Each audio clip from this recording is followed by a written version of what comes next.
Praise the Lord. Welcome to pray with Samuel. இன்னைக்கு என் கூட சேர்ந்து ஜெபிக்க ரெடியாக இருக்கீங்களா?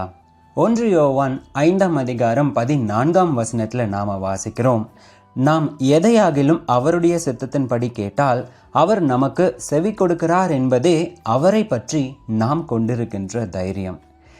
நாம் நினைக்கலாம், எத்தனையோ காரியங்களை நான் கேட்டுக்கொண்டு இருக்கிறேனே, ஆண்டவர் என் ஜெபத்தை கேட்கவே மாட்டேங்கிறார், நான் எத்தனையோ விஷயங்களுக்காக காத்து கொண்டு இருக்கிறேன், ஆனால் என் தேவையை ஆண்டவர் சந்திக்க மாட்டேங்கிறார் அப்படின்னு சோர்ந்து போகிறவர்களாய் நாம் காணப்படுகின்றோம்.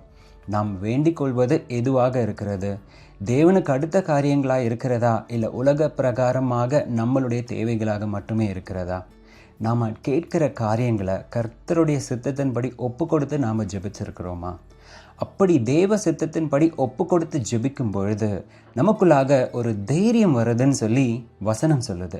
ஏன்னா அவருடைய சித்தத்தின்படி நாம் கேட்கிற பொழுது அவர் நிச்சயமாய் அதை கேட்பார், கர்த்தர் செவி கொடுப்பார் அப்படின்ற ஒரு தைரியம் நமக்குள்ளாக வருதுன்னு நாம் வாசிக்கிறோம்.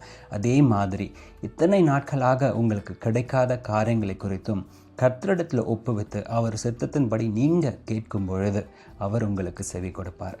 விசுவாசத்தோடு ஜெபிக்கலாமா? பிதாவே, இந்த ஜெப வேலைக்காக நன்றி. என்னோடு கூட சேர்ந்து ஜெபிக்கின்ற ஒவ்வொருவரும் உம்முடைய கரத்தில் கொடுக்கின்றேன். இந்த வேலையிலும் கர்த்தாவே, அவர்கள் ஜெபித்து கொண்டு இருக்கின்ற காரியத்தை உம்முடைய கரத்தில் ஒப்பு கொடுக்க பலப்படுத்துங்க.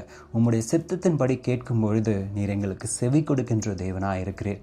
காத்து கொண்டு இருக்கிற ஒவ்வொருவரையும் பரிபூர்ணமாய் அப்படியாக நீர் ஆசீர்வதிக்க வேண்டும் என்று நான் ஜெபிக்கின்றேன். இந்த வேலையில் தடைப்பட்டு இருக்கின்ற எல்லா காரியங்களும் இயேசுவின் நாமத்தினால பரிபூரணமாய் நிறைவேறட்டும். ஆண்டவரே, தடைகளை நீக்கி போடுகின்ற தேவன், உம்முடைய சித்தத்தின்படி எங்கள் வாழ்க்கையில் நீர் செயல்படுவீராக. உமக்கு சித்தமான காரியங்களை மாத்திரமே எங்கள் வாழ்க்கையில் கொடுங்க ஆண்டவரே. மீட்பர் இயேசுவின் மூலம் ஜெபம் கேளும் எங்கள் ஜீவனுள்ள நல்ல பிதாவே. ஆமென். God bless you.